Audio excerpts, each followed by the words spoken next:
Me dejaron fuera de la fiesta de 150 invitados de mi familia. Así que usé mi inútil podcast para contar la verdad. Mi padre gritó que estaba destruyendo el legado familiar con mis historias. Si aún no estás suscrito al canal, haz clic en el botón de suscripción y activa la campanita para no perderte ninguna de nuestras historias. Tu apoyo significa todo para nosotros. Si esta historia te parece interesante, déjale un like. También me encantaría saber de qué ciudad eres, déjanos el nombre de tu ciudad en los comentarios. Ahora, empecemos con la historia. Mi nombre es Lázaro. Tengo 32 años, y mi vida transcurre entre dos mundos que no se tocan, que ni siquiera se reconocen. El primero es este cuarto, un espacio alquilado en el segundo piso de una casa vieja en Puebla, que huele a polvo de libros y al ozono débil de mi equipo de grabación. Aquí, bajo la luz amarillenta de una lámpara de escritorio, soy una especie de arqueólogo de sentimientos. Mi podcast se llama Memorias Olvidadas. El ritual es siempre el mismo. Los domingos por la mañana, recorro los pasillos del mercado de antigüedades de Los Sapos, buscando entre cajas de cartón llenas de cachivaches. No busco objetos de valor, busco rostros. Fotografías viejas, en blanco y negro o sepia, abandonadas a su suerte. Una mujer con una sonrisa tímida sosteniendo un ramo de flores, un niño con pantalones cortos y rodillas raspadas, una pareja de ancianos sentados en un banco del parque. Vidas anónimas. Me las llevo a casa, las estudio durante horas y luego me siento frente a este micrófono. Y les invento una historia. Les doy una voz, un pasado, una serie de amores y desilusiones que quizás nunca tuvieron, pero que, en mi cabeza, les devuelven la dignidad que el tiempo les robó. Es un trabajo íntimo, solitario. Es lo único que siento que es verdaderamente mío. El segundo mundo, el otro, es el de mi familia. El mundo de aceros morales. No hay nada de poético en él. Es un universo de acero, de concreto, de ruido de maquinaria pesada y del olor metálico del progreso. Mi padre, Hernán Morales, construyó ese imperio desde cero.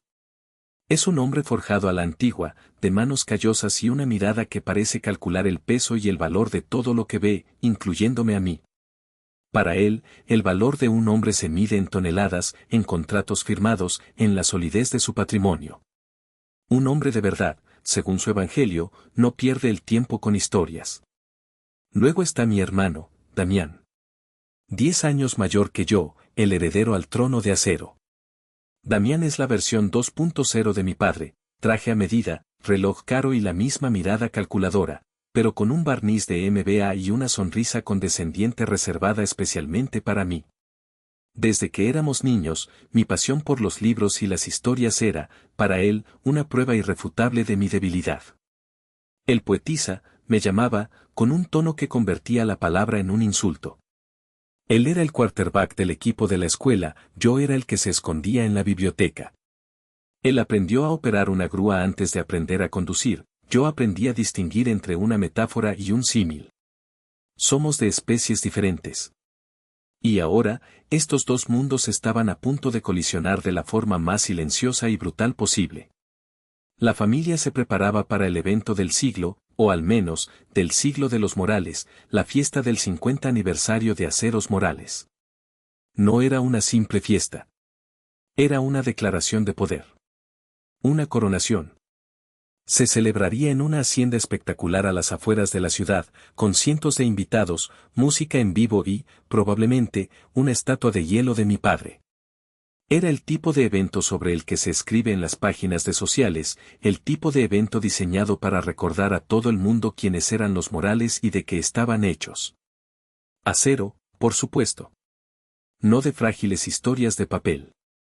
Y yo, como siempre, sentía que estaba hecho del material equivocado. Sabía que debía llamar.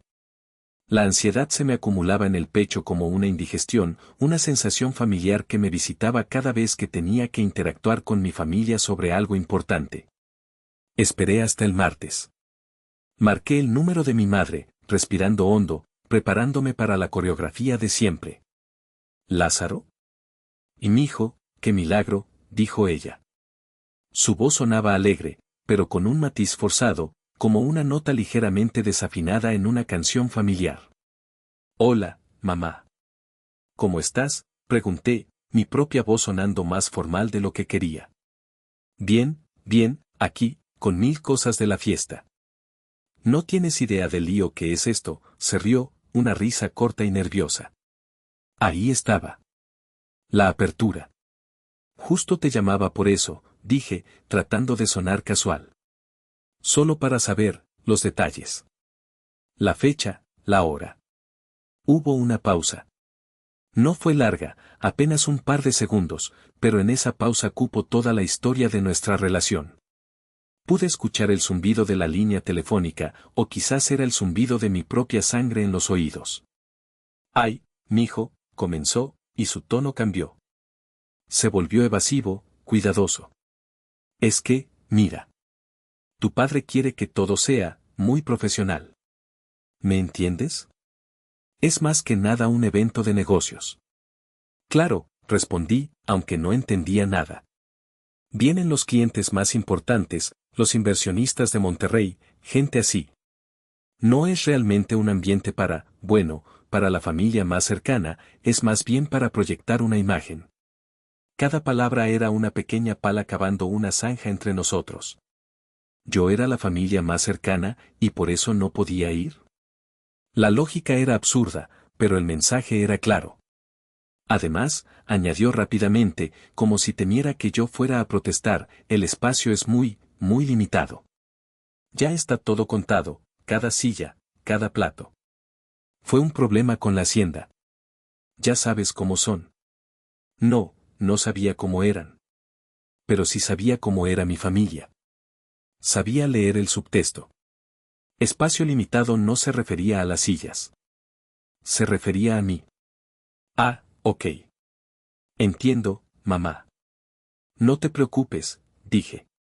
La frase salió de mi boca por puro instinto, el instinto de supervivencia del hijo que aprendió a no dar problemas, a no ocupar espacio. El hijo que se hace pequeño para no estorbar. ¿Seguro, mijo? No te enojas, ¿verdad?, preguntó, con un alivio apenas disimulado en su voz. No, para nada. Tú tranquila. Les deseo que todo salga increíble. Gracias, mi amor. Eres un sol. Te llamo la semana que viene y nos vemos, ¿sí? Sí, mamá. Cuídate. Colgué el teléfono. El cuarto de repente se sintió más pequeño, las paredes más cerca. Me quedé mirando el micrófono apagado, el símbolo de mi voz, de mi mundo. Y me sentí completamente mudo. No estaba enojado. El enojo requiere energía, requiere sentir que tienes derecho a algo. Yo no sentía eso. Sentía un cansancio profundo, el agotamiento de haber representado el mismo papel en la misma obra durante 32 años. El papel del hijo que no encaja, del que es mejor mantener al margen. Y como siempre, me tragué la decepción y me dije a mí mismo, con una mentira tan vieja como mi primer recuerdo, en realidad, ni siquiera quería ir. Pasaron 3 días. 3 días en los que logré construir una fortaleza de indiferencia alrededor de mi decepción. Me sumergí en mi trabajo, escribí el guión para la historia de un fotógrafo ambulante de los años 40 y casi me convencí a mí mismo de que la fiesta de Aceros Morales era un evento trivial en un planeta lejano. Casi. El sábado por la tarde, me encontré con Isaura en nuestro café de siempre. Isaura es mi ancla a la realidad, una diseñadora gráfica con el cabello teñido de azul y una honestidad tan afilada como un cúter. Es la única persona que escucha mis podcasts antes que nadie y la única que entiende el abismo que hay entre Lázaro el podcaster y Lázaro el hijo de Hernán Morales. ¿Y bien? ¿Sobreviviste a la semana?, preguntó, dándole un sorbo a su café. Apenas, sonreí. Pero aquí estoy. ¿Y tú? ¿Algún cliente infernal que merezca un lugar en mis historias? Siempre, se rió. Pero antes, tienes que ver esto. Mi prima la que se casó con un tipo que trabaja para tu papá, ¿te acuerdas? Bueno, está en la famosa fiesta. Y no para de subir cosas. Parece la boda real. Sacó su teléfono y lo deslizó sobre la mesa. Y ahí estaba. La verdad, no en blanco y negro, sino en colores vibrantes y en alta definición. No era una foto. Era un video. Un paneo lento, grabado con un dron, que sobrevolaba los jardines de una hacienda que parecía sacada de una revista de lujo. Había una orquesta de cuerdas tocando suavemente en un kiosco. Había meseros con uniformes impecables sirviendo copas de champán. Y había gente. Mucha gente. 150 personas, quizás más. Reían, conversaban, se abrazaban. Reconocí a mis tíos, a mis primos, a los hijos de mis primos. Vi a los gerentes de la empresa, a sus esposas. Vi a los vecinos de la casa de mis padres. Vi a Damián, mi hermano, dándole una palmada en la espalda a un político local. Y en el centro de todo, mis padres. Mi madre, con un vestido elegante y una sonrisa radiante. Mi padre, Hernán, con un puro en la mano, recibiendo felicitaciones, el patriarca en su máximo esplendor. El dron se acercó y pasó sobre una enorme pancarta que colgaba entre dos palmeras. Las letras doradas brillaban bajo el sol del atardecer, Aceros Morales, 50 años de legado. Legado. Esa palabra. Isaura me miró, su sonrisa se había desvanecido. ¿No dijiste que era un evento pequeño y de negocios? No pude responder. Estaba paralizado, viendo el video en bucle. La risa, la música, el lujo. Y la mentira. La mentira descarada, cruel. No hay espacio. Es muy limitado. Cada palabra de mi madre resonaba en mi cabeza, burlándose de mí. No había sido un descuido. No había sido un problema de logística. Había sido una decisión. Me habían mirado a los ojos, metafóricamente, y me habían dicho, tú no perteneces aquí. Tú no eres parte de este legado. Sentí como el café se enfriaba en mi estómago. La fortaleza de indiferencia que había construido se derrumbó en segundos, reducida a escombros. Y debajo de todo, no había solo decepción. Había un dolor agudo, helado. El dolor de la exclusión deliberada. El dolor de ser, inequívocamente, invisible para tu propia sangre. Salí del café como un autómata. Le dije a Isaura que tenía que irme, sin darle más explicaciones. Ella no preguntó, solo me puso una mano en el hombro, un gesto que valía más que cualquier palabra. No conduje hacia mi apartamento. Instintivamente, mis manos giraron el volante hacia el centro histórico, hacia el único lugar que se sentía como un santuario, la librería de viejo de Don Eladio. La letra herida no es tanto una tienda como un laberinto de papel y tiempo. El aire huele a vainilla y a polvo, una combinación que siempre me ha parecido el perfume de la sabiduría. Don Eladio, con sus gafas de media luna y su chaleco de lana sin importar el calor, estaba sentado detrás de su escritorio de roble, clasificando una pila de postales. Es un hombre de 80 años con la curiosidad de un niño, y fue él quien, sin saberlo, me vendió las primeras fotografías que inspiraron memorias olvidadas. Él es lo más parecido a un mentor que he tenido. Levantó la vista cuando entré, y su sonrisa arrugada se atenuó un poco al ver mi cara. No soy bueno ocultando mis emociones, mi rostro es un libro abierto, y Don Eladio es un lector experto. Lázaro, muchacho. Pasa, pasa. Te ves como si hubieras visto un fantasma, dijo con su voz rasposa y amable. Peor, Don Eladio. Vi una fiesta a la que no fui invitado, respondí, tratando de hacer una broma que se sintió hueca en mi propia boca. Él no se rió. Se levantó, caminó hacia una pequeña parrilla eléctrica que tenía en un rincón y puso a calentar agua. El té no resuelve los problemas, dijo, mientras buscaba 2 tazas de cerámica desconchadas, pero les da una pausa. Y a veces, una pausa es todo lo que se necesita. Nos sentamos en 2 sillones de cuero agrietado, rodeados de torres de libros que parecían a punto de derrumbarse. Le conté todo. La llamada de mi madre, la excusa del espacio limitado, el video del dron, la pancarta del legado. No lo conté con ira, sino con una especie de agotamiento resignado. Don Eladio escuchó en silencio, asintiendo de vez en cuando, sus ojos fijos en mí por encima del borde de su taza humeante. Cuando terminé, se quedó callado un momento, mirando por la ventana polvorienta hacia la calle. El legado, repitió en voz baja. Es una palabra pesada. Tu padre la entiende como algo que se construye con acero, con ladrillos.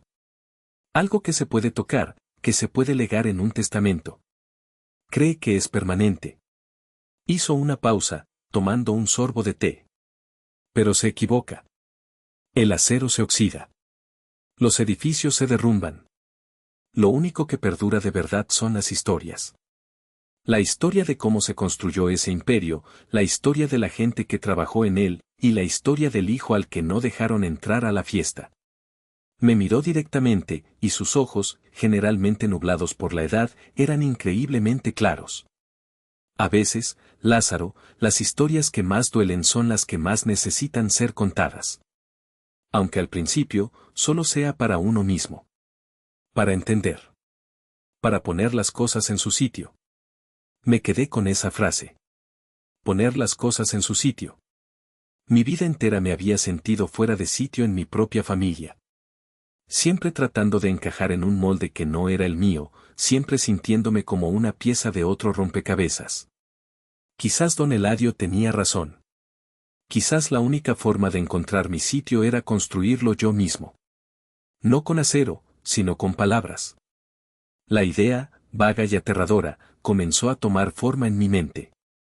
No como una venganza, no todavía. Sino como un acto de autopreservación. Contar mi historia para que no me ahogara por dentro. La idea me acompañó durante todo el camino de vuelta a casa. Se sentía peligrosa, como llevar un fósforo encendido en un cuarto lleno de gasolina. Al llegar a mi apartamento, no encendí la televisión ni abrí un libro. Fui directo a mi pequeño estudio, me senté en la silla frente al micrófono y me quedé mirando la pared insonorizada, cubierta con cartones de huevo que yo mismo pegué. ¿Qué diría? ¿Cómo podría articular esa maraña de 32 años de pequeñas humillaciones, de sentirme perpetuamente inadecuado, sin sonar como un niño quejumbroso?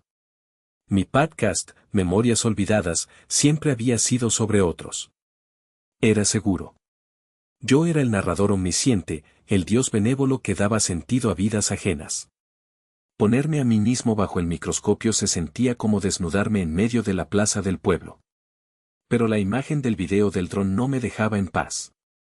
La sonrisa de mi madre, la arrogancia de mi padre, la camaradería de la que yo había sido quirúrgicamente extirpado. No era un pequeño desaire. Era la tesis doctoral de mi familia sobre mi irrelevancia. Abrí mi laptop y creé un nuevo documento. Lo titulé, Episodio Especial. Y empecé a escribir. No un guión, al principio. Solo palabras sueltas. Acero. Legado. Silencio. Silla vacía. Espacio limitado. Las palabras que me habían definido, las que me habían herido. Luego empecé a conectarlas. Escribí sobre lo que se siente crecer en una casa donde el éxito se medía en decibelios, el ruido de los camiones, el estruendo de las máquinas, las discusiones a gritos sobre los precios de las varillas. Y en medio de ese estruendo, mi silencio, mi amor por los mundos tranquilos que encontraba en los libros y en las fotografías. Estaba tan absorto que no escuché la puerta. Fue el golpe suave en el marco lo que me hizo dar un respingo. Era Isaura. Llevaba un cartón con 2 cafés y una bolsa de pan dulce. Tenía una expresión de preocupación en su rostro. Sabía que te encontraría aquí, dijo suavemente, entrando. ¿Estás bien? Negué con la cabeza. No realmente. Le hice un gesto para que se acercara y le mostré la pantalla de la laptop. Leyó en silencio durante un par de minutos, sus cejas fruncidas en concentración. Cuando levantó la vista, sus ojos azules brillaban con una intensidad feroz. Tienes que hacerlo, Lázaro, dijo, su voz apenas un susurro. ¿Hacer qué? Suicidio familiar en directo, repliqué con un humor amargo. No. Tienes que usar tu voz. Es tu arma. Es lo único que ellos no tienen, lo único que no entienden y lo único que temen. Ellos hablan el lenguaje del dinero y del poder. Tú hablas el lenguaje de la verdad, de la emoción. Es hora de que hables tu propio idioma, en tu propia casa. Señaló el micrófono. Ese es tu campo de batalla. Y tu historia es tu espada. No lo hagas por venganza. Hazlo por cada vez que te callaste. Por cada vez que te hicieron sentir pequeño. Hazlo por ti. Sus palabras me golpearon con la fuerza de una revelación. Tenía razón. Esto no era sobre ellos. Era sobre mí. Era sobre reclamar mi propia narrativa. Dejar de ser un personaje secundario en la historia de Aceros Morales y convertirme en el protagonista de la mía. Miré a Isaura, mi aliada, mi única familia verdadera en ese momento, y asentí lentamente. Ok, dije, mi voz firme por primera vez en días. Lo haré. Esa noche no dormí. Pasé horas escribiendo, borrando, reescribiendo. No buscaba la elocuencia, buscaba la honestidad. Quería que cada palabra se sintiera como una astilla que finalmente me estaba sacando de la piel. Quería que mi voz, al contar la historia, llevara el peso exacto de mi corazón. Estaba forjando mi propia historia, no con acero, sino con la materia prima más resistente de todas, la verdad. Al día siguiente, me desperté con una extraña mezcla de terror y determinación. El guión estaba terminado. Era corto, apenas unas pocas páginas, pero cada frase estaba cargada de significado. No había insultos, no había acusaciones directas. Solo estaba mi verdad, contada con la voz tranquila y melancólica que mis oyentes conocían. Preparé el estudio como si fuera para una cirugía. Ajusté el micrófono, comprobé los niveles, me serví un vaso de agua que no tocaría. Me senté en la silla y miré el guión a través del cristal del filtro anti-pop. Las palabras parecían mirarme de vuelta, desafiantes. Presioné el botón de grabar. La luz roja se encendió, diminuta e intimidante. Hola a todos, comencé, y mi voz sonó extraña, frágil. Me aclaré la garganta y empecé de nuevo. Hola a todos y bienvenidos a un episodio muy diferente de Memorias Olvidadas. Hoy no vamos a hablar de una fotografía encontrada en un mercado. Hoy, la memoria olvidada es la mía. Hice una pausa, el silencio en los auriculares era ensordecedor. Crecí en una casa construida sobre acero, continué, mi voz encontrando lentamente su ritmo.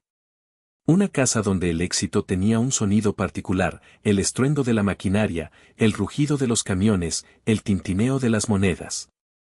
Era una sinfonía de poder, una ópera de ambición. Y yo era la nota silenciosa. El descanso en la partitura. Conté cómo me refugiaba en las historias, cómo encontraba más vida en las páginas de un libro que en las cenas familiares, donde las conversaciones giraban en torno a la logística y los márgenes de beneficio. Conté cómo mi pasión era vista como un pasatiempo excéntrico, una debilidad tolerable. Mi familia forjó un legado de acero. Un legado de 50 años, celebrado con una fiesta magnífica. Una fiesta para 150 personas. Una fiesta a la que no fui invitado. Al decir esa frase en voz alta, sentí un nudo en la garganta. Tuve que parar. Bebí un sorbo de agua, mis manos temblaban ligeramente. La luz roja del botón de grabar parecía juzgarme. Esto era más difícil de lo que había imaginado. Era como realizar una autopsia en mi propio cuerpo, estando consciente. Respiré hondo y seguí. Me dijeron que no había espacio. Una excusa tan delgada como el papel fotográfico. Pero el mensaje era tan sólido como el acero, tú no eres parte de esto. Tu mundo, tu vida, tus historias, no tienen cabida en nuestro legado. Mi voz se quebró ligeramente al final. No lo edité. Lo dejé. Quería que fuera real. Así que hoy, en este podcast, quiero reclamar ese espacio. Quiero contar la historia de la silla vacía en el festín del legado. Porque cada historia merece ser contada. Especialmente aquellas que otros intentan olvidar. Terminé la grabación. Apagué el micrófono. El silencio que siguió fue diferente. No era un silencio vacío, sino uno lleno de todo lo que acababa de decir. Me quité los auriculares y me quedé sentado, inmóvil, durante mucho tiempo. Me sentía extrañamente ligero, como si acabara de dejar una carga pesada que ni siquiera sabía que llevaba. No sabía qué pasaría cuando publicara esto. Quizás nada. Quizás una tormenta. Pero por primera vez, no me importaba. Había contado mi verdad. Había llenado mi propio silencio. Y en la quietud de mi pequeño cuarto, eso se sentía como una victoria. Pasé el resto del día editando el audio. No añadí música, salvo por una pieza de piano melancólica y minimalista al principio y al final. Quería que la historia se sostuviera por sí misma, sin adornos. Cada clic del ratón se sentía pesado, definitivo. A las 10 de la noche, con el corazón martilleándome en el pecho, subí el archivo a la plataforma de podcasting. Lo titulé, Episodio Especial, La silla vacía en el festín del legado. Escribí una breve descripción, a veces, la memoria más olvidada es la que vive dentro de nosotros. Esta es mi historia. Y luego, hice clic en publicar. Cerré la laptop de golpe, como si pudiera contener la onda expansiva. Me serví un vaso de mezcal, me senté en el sofá y me preparé para lo peor o para nada en absoluto. Las primeras horas fueron silenciosas. Solo las notificaciones habituales de mis suscriptores más leales. Gracias por compartir, Lázaro. Se necesita valor. Un episodio diferente, pero poderoso. Comentarios amables, predecibles. Me fui a la cama sintiendo una extraña mezcla de alivio y anticlímax. Desperté a las 7 de la mañana por la vibración incesante de mi teléfono sobre la mesita de noche. No eran mensajes. Eran notificaciones de redes sociales. Decenas de ellas. Luego cientos. Abrí Twitter. Mi podcast era tendencia en Puebla. Alguien había tuiteado, si quieren escuchar lo que es el gaslighting familiar en su máxima expresión, escuchen el último episodio de Memorias Olvidadas. Brutal y necesario. El tweet tenía miles de retweets. Entré a Instagram. Isaura me había etiquetado en una docena de stories. Blogs de cultura, periodistas locales, incluso un par de psicólogos habían compartido el enlace al episodio. Usaban el hashtag #la silla vacía. Esta historia no es sobre una fiesta, escribió una influencer de bienestar. Es sobre el dolor universal de no ser visto por tu propia familia. Gracias, Lázaro, por tu valentía. Leí los comentarios que inundaban la página del podcast. Eran un torrente de empatía. Lloré escuchando esto. Mi familia me hizo lo mismo en la boda de mi hermana. Soy el hijo raro en una familia de abogados. Siento tu dolor. Gracias por ponerlo en palabras. Mi padre también está obsesionado con el legado. Un legado que no me incluye. Fuerza, hermano. Estaba abrumado. No eran solo oyentes. Eran personas que compartían fragmentos de sus propias vidas, de sus propias sillas vacías. Mi historia, tan personal, tan específica, se había convertido en un espejo para cientos, quizás miles, de extraños. Había tocado un nervio, una herida colectiva que supuraba en silencio en innumerables familias. Me di cuenta de que no estaba solo. Nunca lo había estado. Solo me había sentido así. La onda expansiva creció durante todo el día. El podcast saltó de las listas locales a las nacionales. Mi número de seguidores se duplicó, luego se triplicó. Mi bandeja de entrada se llenó de correos electrónicos de personas que simplemente querían darme las gracias. Pero en medio de esa avalancha de apoyo de extraños, había un silencio ensordecedor. El silencio de mi familia. Sabía que era la calma antes de la tormenta. Sabía que habían escuchado. El gigante de acero se había despertado. Y sabía que no estaría contento. El teléfono sonó a las 6 de la tarde. En la pantalla, un nombre que no había visto en meses, papá. Dejé que sonara, el timbre cortando el aire de mi apartamento como una sirena de alarma. Sonó 1, 2, 3 veces.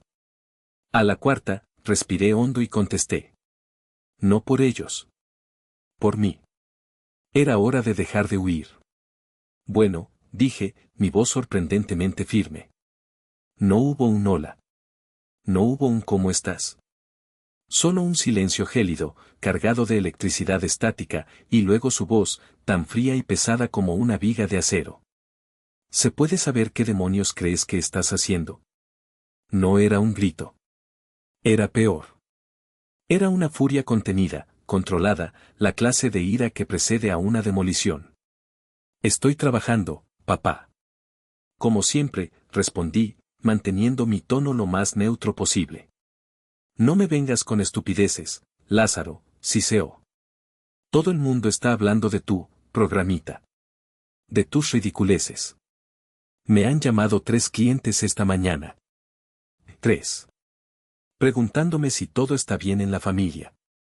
¿Y qué les dijiste?, pregunté, con una curiosidad genuina. ¿Qué les voy a decir? Que mi hijo es un dramático que ventila sus problemas personales en Internet para llamar la atención. Que has deshonrado el nombre de esta familia. Yo no deshonré nada, repliqué, y sentí como una calma inesperada se apoderaba de mí. Yo conté una historia. Mi historia. Tu historia, se burló, su voz goteando desprecio. 50 años, Lázaro. 50 años levantando esta empresa desde el lodo. Dándole a tu hermano y a ti todo lo que nunca tuve. ¿Y así me pagas? ¿Haciéndome quedar como un monstruo ante todo el mundo? ¿Manchando nuestro legado con tus lloriqueos sentimentales? Ahí estaba de nuevo. La palabra clave. Legado. Tu legado está hecho de acero, papá. Lo has dicho 1000 veces. Es fuerte, es sólido. ¿No debería preocuparte que lo manche con unas simples palabras, o sí? Hubo otra pausa. Podía imaginarlo al otro lado de la línea, su rostro enrojeciendo, su mandíbula apretada. Esto no se va a quedar así, dijo finalmente, su voz baja y amenazante. Vas a bajar ese podcast. Ahora mismo. Y vas a publicar una disculpa. Dirás que fue un malentendido, una metáfora artística, no me importa. Pero lo vas a arreglar. Fue entonces cuando algo dentro de mí, algo que había estado agachado y temeroso durante 32 años, se puso de pie. No, dije. Fue una sola palabra. Pero pesaba más que 50 años de acero. ¿Qué?, preguntó, incrédulo. Dije que no. No voy a bajarlo.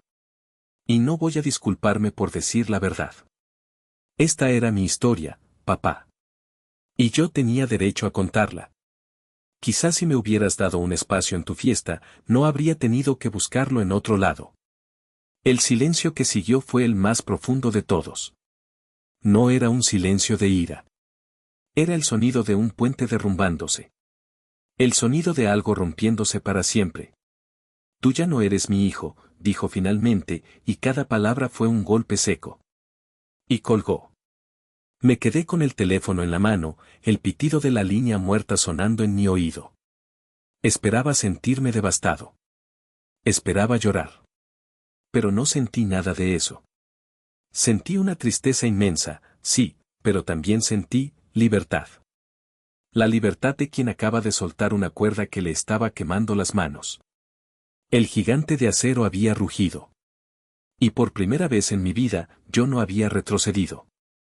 Si la llamada de mi padre fue un terremoto, lo que vino después fueron las réplicas. Unos minutos más tarde, mi teléfono vibró con una notificación del grupo de chat familiar en WhatsApp, un grupo del que yo era un miembro mayormente silencioso, un observador pasivo de fotos de vacaciones y memes de tías. Era Damián. Y no era un mensaje de texto. Era una nota de voz. Dudé un segundo antes de presionar play. La voz de mi hermano llenó mi apartamento, distorsionada por la rabia. ¿Estás contento, Lázaro?, empezó, sin preámbulos. Espero que estés disfrutando de tus 5 minutos de fama, porque le están costando a esta familia más de lo que tu cabecita de artista puede comprender. Siempre igual, siempre la víctima, el pobrecito Lázaro al que nadie entiende. Su voz se volvió más aguda, casi un chillido. Tú no tienes ni idea de lo que es el sacrificio. Yo he dedicado mi vida a esta empresa, a continuar lo que papá empezó. ¿Y tú? ¿Qué has hecho tú, además de jugar con tus micrófonos y contar cuentos tristes? Y eres un ingrato, un parásito que se alimenta del apellido que no has hecho nada por merecer. Cada palabra era un dardo envenenado. Pero extrañamente, ya no dolían como antes. Eran las mismas acusaciones de siempre, solo que a un volumen más alto. Eran el eco de una canción que ya no quería escuchar. Le siguió un mensaje de una de mis tías, Ofelia, la que siempre me había mirado con cierta compasión: sobrino, por favor, piensa en tu madre. Le vas a provocar un infarto. Luego, un mensaje de un primo: no puedo creer que nos hicieras esto. ¡Qué vergüenza! Miré la pantalla, el torrente de acusaciones y chantajes emocionales. Y entendí que no había nada que decir. No había argumento que pudiera convencerlos, no había explicación que quisieran escuchar. Para ellos, yo era el problema. Mi verdad era el crimen. Con una calma que me sorprendió a mí mismo, abrí la información del grupo. Deslicé el dedo hasta la opción que había anhelado usar durante años. Salir del grupo. Hice clic. Una pequeña notificación apareció en el chat, visible para todos: Lázaro ha salido. Luego, uno por uno, abrí los contactos de mi padre y de Damián. Bloquear. Abrí el de mi tía. Bloquear. El de mi primo. Bloquear. Fue un acto silencioso, digital, pero se sintió como cerrar una puerta de acero. No con rabia, sino con una finalidad tranquila. Estaba construyendo un muro, no para mantenerlos a ellos fuera, sino para mantenerme a mí, a salvo, dentro. La ruptura era inevitable. Y finalmente, había sucedido. Las semanas siguientes fueron extrañas. Mi vida se dividió en dos realidades paralelas. Por un lado, estaba el silencio absoluto de mi familia. Ninguna llamada, ningún mensaje. Era como si la rama del árbol genealógico en la que yo me encontraba hubiera sido podada y cauterizada. A través de Isaura, me enteré de algunos rumores. En el club de empresarios de la ciudad, la historia se comentaba en susurros. Algunos competidores de Aceros Morales aprovechaban para sembrar dudas sobre la estabilidad de la familia Morales. La imagen de unidad y poder que mi padre había cultivado durante 50 años se había agrietado, y la gente estaba mirando. Al parecer, un contrato importante que Damián estaba negociando se había enfriado. Nadie dijo que fuera por el podcast, pero la coincidencia era sospechosa. El legado de acero estaba mostrando signos de óxido. Mientras tanto, en mi realidad, las cosas florecían de una manera que nunca hubiera imaginado. El eco de la silla vacía seguía resonando. Mi podcast se mantuvo en las listas de los más escuchados de México durante casi un mes. Las marcas empezaron a llamar. Primero fue una empresa de audífonos que quería patrocinar el programa. Luego, una aplicación de meditación. Al principio, dudé. No quería que mi historia se convirtiera en un producto. Pero Isaura, siempre pragmática, me hizo ver las cosas de otra manera. No estás vendiendo tu dolor, Lázaro, me dijo. Estás capitalizando tu voz. Hay una diferencia. Te permite seguir haciendo lo que amas, pero sin tener que preocuparte por el alquiler. Acepté un par de patrocinios que se sentían auténticos. El dinero extra me dio un respiro, una seguridad que nunca había tenido. Pero la oportunidad más grande llegó en un correo electrónico con un asunto simple: propuesta editorial. Era de una de las editoriales más grandes de habla hispana. Una editora joven había escuchado el podcast y había quedado fascinada. Quería saber si alguna vez había considerado convertir las historias de memorias olvidadas en un libro. Tu capacidad para crear empatía a partir del anonimato es única, escribió. Y tu propia historia, la que contaste en el episodio especial, demuestra que eres un narrador con una voz poderosa y necesaria. Creemos que tienes un libro aquí. O quizás, varios. Leí el correo 3 veces. Un libro. Mis historias, mis personajes inventados, encuadernados en papel, en las estanterías de librerías reales. Era un sueño tan lejano que ni siquiera me había atrevido a tenerlo. Esa semana, también recibí una invitación para dar una charla en un festival de podcasting en la Ciudad de México. El tema, el poder de la narrativa personal, cómo encontrar tu voz cuando el mundo quiere que te calles. Miré mi pequeño estudio, mi micrófono, la pared con cartones de huevo. Todo había empezado aquí, como un acto de desesperación silenciosa. Y ahora, se estaba convirtiendo en mi profesión, en mi futuro. Me di cuenta de una ironía profunda, mi familia me había excluido de su legado, y al hacerlo, sin querer, me habían empujado a construir el mío. Un legado no de acero, sino de historias. Un legado que no se podía medir en toneladas, sino en la cantidad de extraños que, al escuchar mi voz, se sentían un poco menos solos. Y ese legado, me di cuenta, era infinitamente más valioso. Ha pasado un año. Ya no vivo en Puebla. La oferta del libro me dio la excusa y los medios para mudarme a la Ciudad de México. Alquilé un pequeño apartamento en la colonia Roma, un barrio lleno de librerías, cafés y el tipo de ruido creativo que me inspira. Mi estudio ahora es un poco más grande y profesional, pero la esencia es la misma. Sigo contando historias. El libro, una colección de los mejores relatos de memorias olvidadas entrelazados con mi propia historia, saldrá a la venta en 2 meses.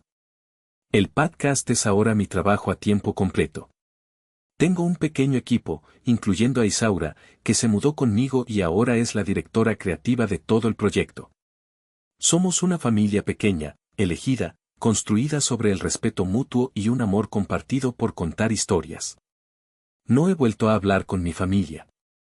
Mi madre intentó llamar un par de veces desde números desconocidos, pero nunca contesté. Sé por mi tía Ofelia, con quien mantengo un contacto esporádico y superficial, que las cosas en Aceros Morales van bien, pero que la dinámica familiar es tensa, frágil. El elefante de mi ausencia sigue sentado en medio de su sala de estar.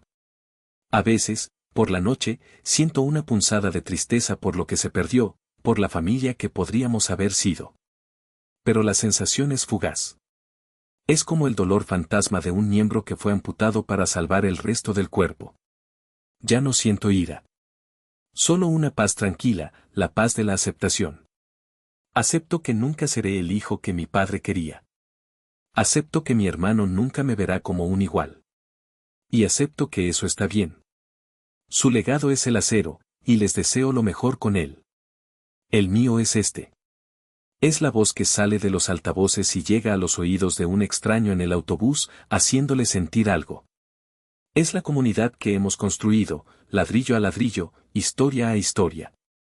La gente a menudo me pregunta si me arrepiento de haber publicado ese episodio. Si valió la pena el precio de perder a mi familia. Y siempre respondo lo mismo. No perdí a mi familia ese día.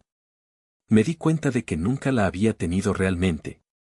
Solo estaba ocupando una silla vacía en su mesa, esperando que algún día me vieran. Dicen que la sangre es más espesa que el agua. Pero a veces, tienes que encontrar a tu familia entre los extraños que están dispuestos a escuchar tu historia, a darte un vaso de agua cuando tu garganta está seca de tanto callar. Perdí una familia, sí. Pero encontré mi voz. Y ahora les pregunto a ustedes, a los que me han acompañado hasta el final, ¿fue un intercambio justo?